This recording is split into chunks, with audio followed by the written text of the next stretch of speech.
Scientology. Some people call it a cult, while millions around the world, including some top Hollywood stars, call it a life-focusing religion. It's even been granted tax-exempt religious status. But since its inception, Scientology has been surrounded by controversy. One of the biggest is how it views and treats members with emotional or mental problems. Matt Mahar reports about a young woman who had dedicated her life to the church, and her family is now wondering if that cost her her life. One note, we apologize for Matt's voice. He's got a little bit of a throat problem. Growing up in suburban Dallas, Lisa McPherson was close to her family and had lots of friends. But according to her aunt, that all changed 19 years ago. After she graduated from high school, she went to work for the phone company and got into something what they call Scientology. The Church of Scientology became the center of Lisa's life. And when she died unexpectedly 13 months ago, her friends and family felt there were a lot of unanswered questions. We were told many different stories from the different members of Scientology, where she was and what had happened, but we don't know what to believe. Kelly Davis was Lisa's closest friend growing up in Texas. She says when Lisa called her in November of 1995, she got the impression she may be leaving the church. She said she was coming to stay. She said she had to talk to me about a lot of things and that she didn't want to discuss it over the phone. Lisa had been living in Clearwater, Florida. Scientologists started buying up properties there 20 years ago, and although they've improved them greatly, there's been a lot of bad blood between the church and local officials. Thousands of Scientologists work and study in Clearwater. Lisa McPherson was one of those. She had a high-paying job at a publishing company owned by a fellow Scientologist. She even donated nearly half of her $136,000 a year salary to the church. Elliot Abelson, general counsel and spokesman for Scientology, denies Lisa was thinking of leaving the church. By everything she did and everything she said, was as close to the church at the time of her death as any other time in her life. Were there any reports of anxiety being expressed by Lisa? Yes, I believe she was having problems with her performance on her job. And I think she had expressed to her family and to others that she felt that pressure. On the night of November 18, 1995, it appears that the pressure may have become too much. Lisa was taken to a Clearwater hospital after a minor traffic accident. Why was she taken to the hospital? She was taken to the hospital by paramedics who came to the scene, and she was taken because she had taken her clothes off and was walking down the street. According to hospital records we obtained from her family, Lisa told EMS workers at the scene she needed to talk and that she took her clothes off to make people think she was crazy. But soon after she was taken to the emergency room, some members of the Church of Scientology arrived. The records indicate they told the doctor that they did not want Lisa to see a psychiatrist and that they would be able to handle her themselves. Would it be too strong to say that they don't believe in the benefits of psychiatric They care? see more harm probably than benefit, yes. The emergency room doctor insisted on Lisa having a psychological evaluation, after which Lisa said she wanted to leave.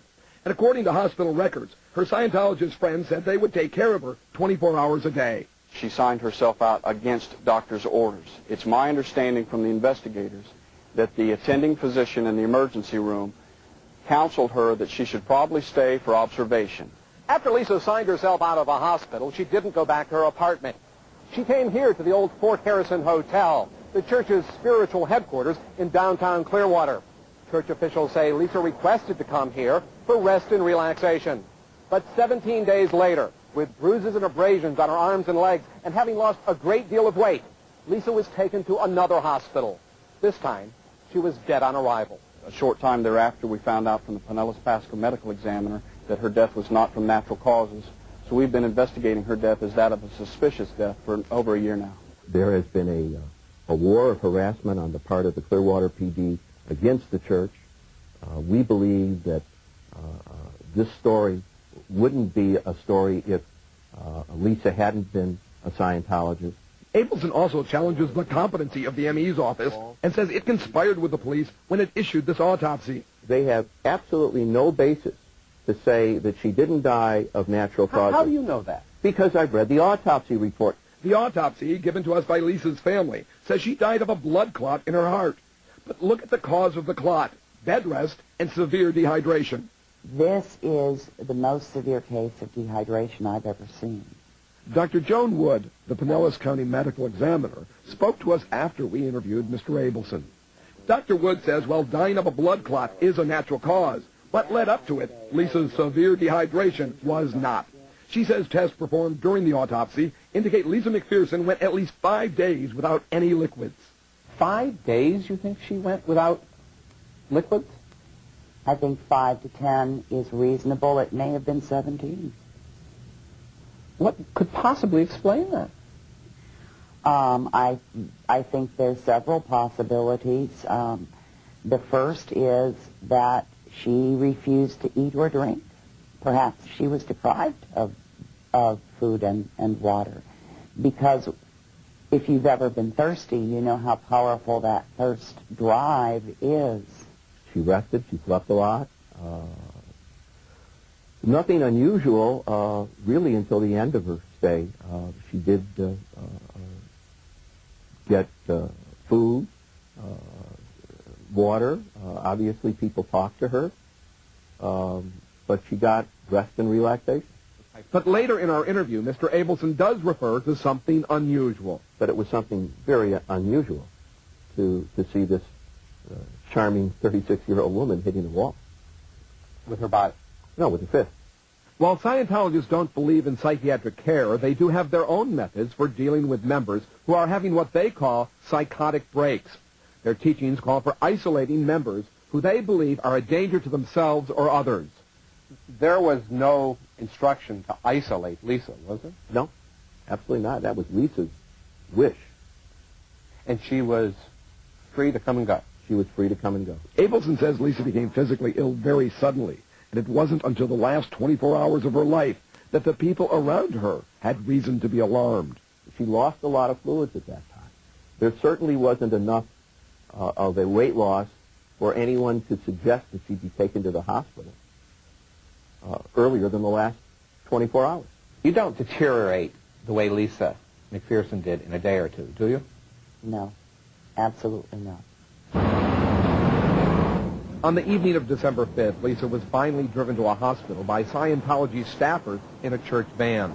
Even though an emergency room was only a quarter of a mile from the hotel, they chose to drive 25 miles on a busy highway, passing at least 4 other emergency rooms to get to the Columbia Newport Richey Hospital, where there was a doctor on staff who is also a Scientologist.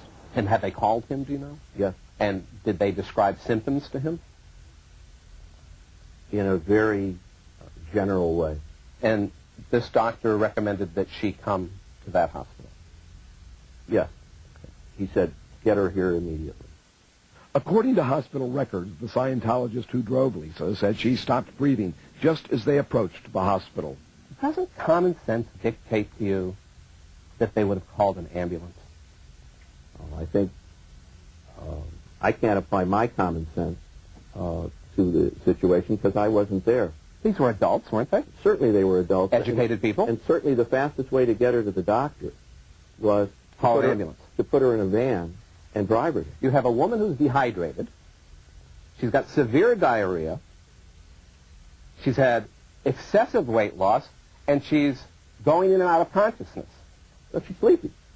You know, you're making more out of this going in and out of consciousness. She's tired.